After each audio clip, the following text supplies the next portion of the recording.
I think Sam Powell would have been up there for me. Would have been certainly in the conversation. I think he'd had a good solid night of work. He'd gone through, and Tommy Luluwile as well. I think, to be fair, I think he'd been energetic most of the evening, and he'd been involved in lots of key plays for me, including winning that penalty. He jumped into dummy half in those last couple of minutes and nearly set up the position for Wigan to win it. I thought for Saints, Knowles was very good, as well as Bentley in that back row, being the sort of energetic enforcers that they needed to be, making up for some of the drop-off that you were getting from Graham and Walmsley, understandably, in this game. I thought for Wigan, Gildart looked the most threatening player on the pitch, probably, at times. He certainly managed to make half breaks almost every time he had the ball.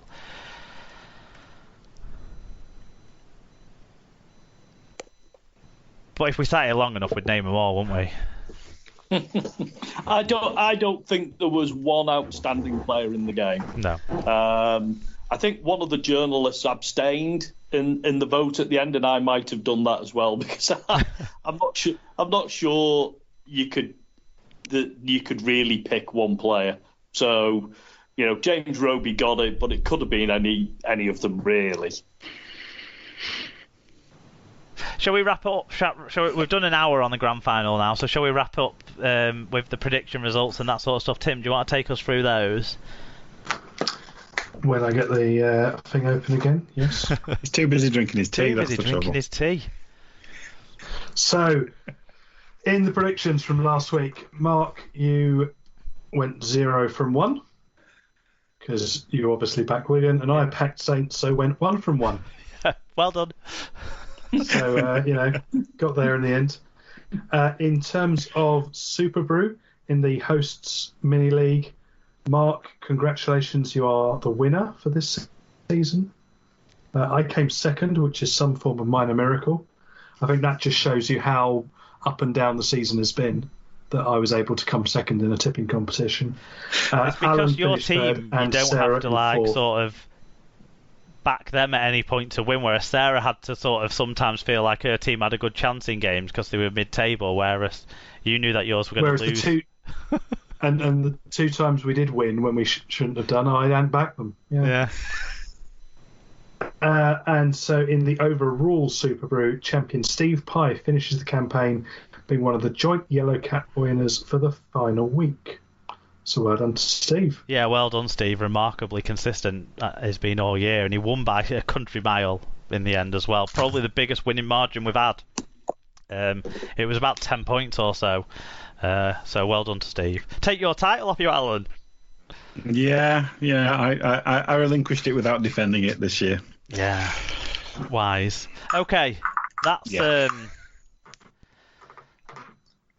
last I'm going to talk about that grand final, I hope. No, congratulations, David. Well done to St Helens. They are an outstanding team of outstanding players, and they just edged it. Well done.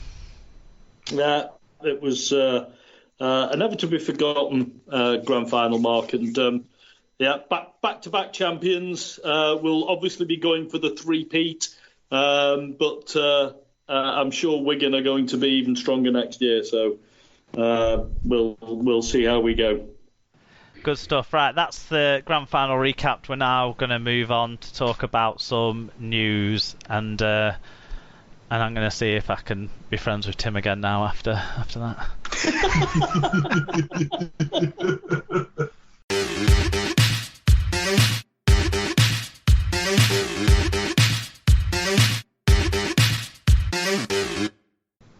So we're into news then.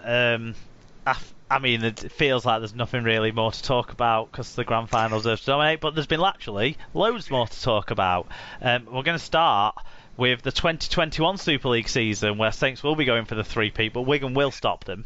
The 2020 Super League season will start on the 11th of March, with the grand final set to return to Old Trafford on the 9th of October.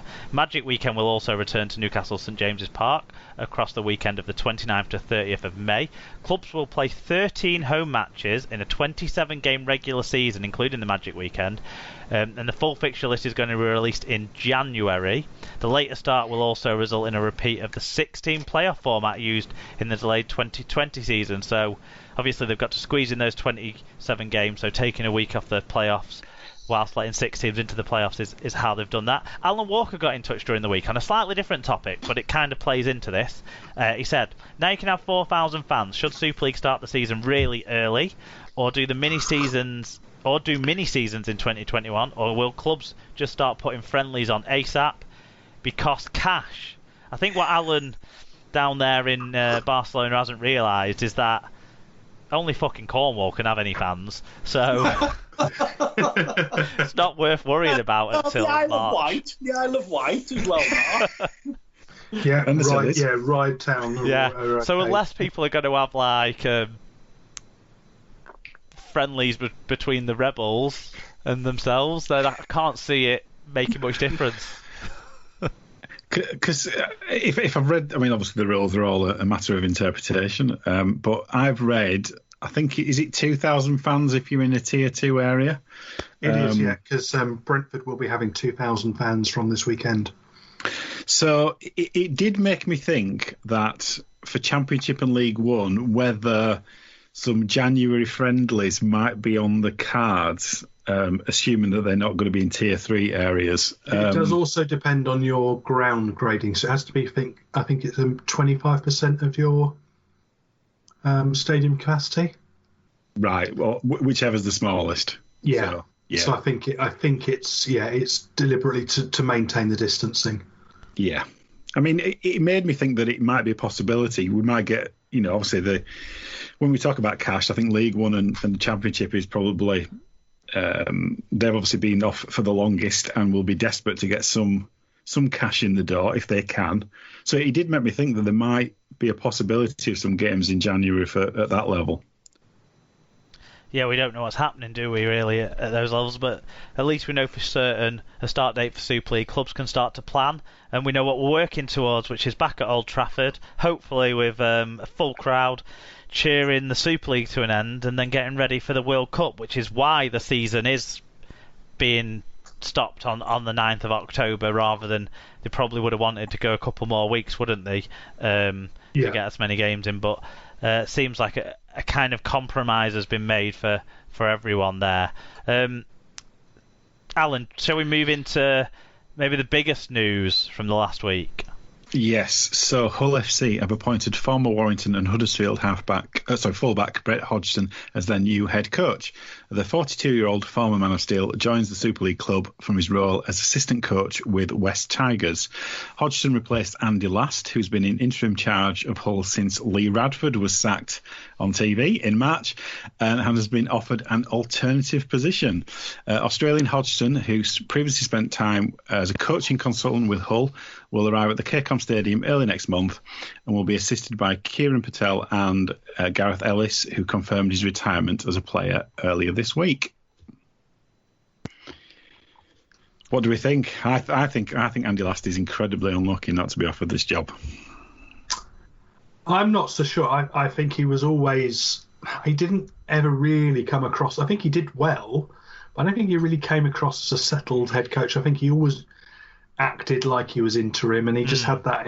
He just gave me that impression that he wasn't. There was no permanence that came across, and I think I could only see that being a cycle where he got sacked within 18 months. Yeah, as good as that late run was, I felt like he never convinced me as being a man in charge. So I'm not surprised. I mean, that may be because of some of the information that he was receiving. So he never really had the opportunity to get his feet under the table, because he probably knew which side his bread was buttered. Well, Sarah's been chatting a bit to me about it, and she said that she was maybe slightly underwhelmed with it, thinking of that they've basically replaced an assistant coach within the club with an assistant coach from outside the club, from the other side of the world. So it's kind of a bit underwhelmed and not really sure what they're going to get, because she pointed out that Hull have done a lot of kind of promoting from within, and it's only really when they brought Peter Gentle in, maybe, that was the last time that they did a clean sweep of things. So that worked out well. 7-8. Well, he got into a cup final, didn't he? 7-8 years since that's happened. So, and there's obviously a few issues to address that Sarah's noted about finding a halfback, finding a replacement for Josh Jones and Ratu Nilago as well, will be kind of key things that they need to do. But the only way Sarah sees it as being the right decision is if he brings home some silverware. Otherwise, I think it'll kind of always be questioned because of the job that lasted and because Hodgson's not coming in with a reputation as a head coach. No, he still feels like he's obviously unproven at the top level. So, I personally, I was quite surprised. I remember him getting a lot of praise when he was assistant under oh my god, his name slips completely out of my mind. Widnes. When he was assistant at Widnes, he seemed to get a lot of praise for how they were playing that year, 2014, when they had a really good start to the season, or 2015 was it? But yeah, but other than that, you're right. There's not much reputation to come in from, so it is a see how he does situation. Yeah, I'm still surprised both on Hull's behalf and on Watson's behalf that Watson didn't end up there. But yeah, well, there's some player stuff going on, whether Hodgson's had a say in that or not. Tim? Yep, so back rower Jordan Lane has signed a new 2-year contract with Hull FC, keeping him with the Super League club until the end of the 2022 campaign. The 23-year-old, who made his debut against the Leeds Rhinos in March 2018, has played 13 times this year. But some players have left, David.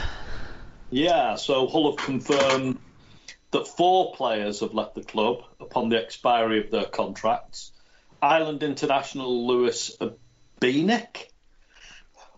Big Neck. That name. Just Big Neck. Yeah, Big Neck. Yeah, good. That's a better word. Has joined Castleford, which we'll move on to shortly. Youngsters Ryan Johnson, Charlie Patterson. Never heard of him.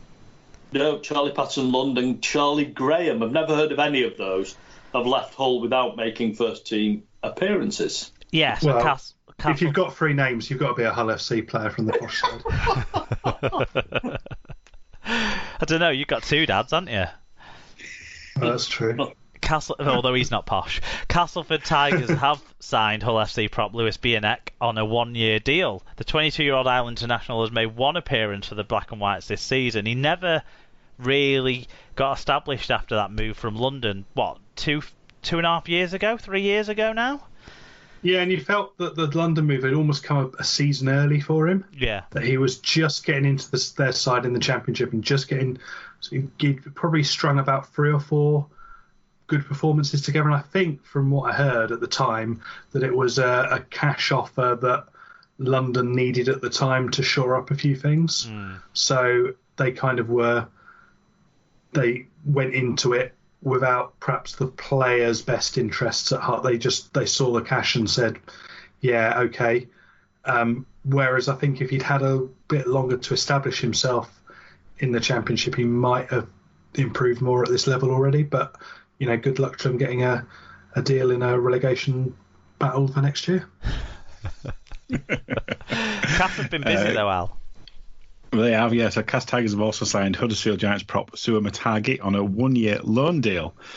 Huddersfield and Cass love a loan deal. The 32-year-old former New Zealand and Samoa international has played for the New Zealand Warriors, Sydney Roosters, Penrith Panthers and the Parramatta Eels. I just don't get Huddersfield's model of having that many players but loaning them out. But I think Huddersfield have made a mistake here. I think Sui and Matungi has been fantastic for them in the last 2 seasons, and I think he's 32.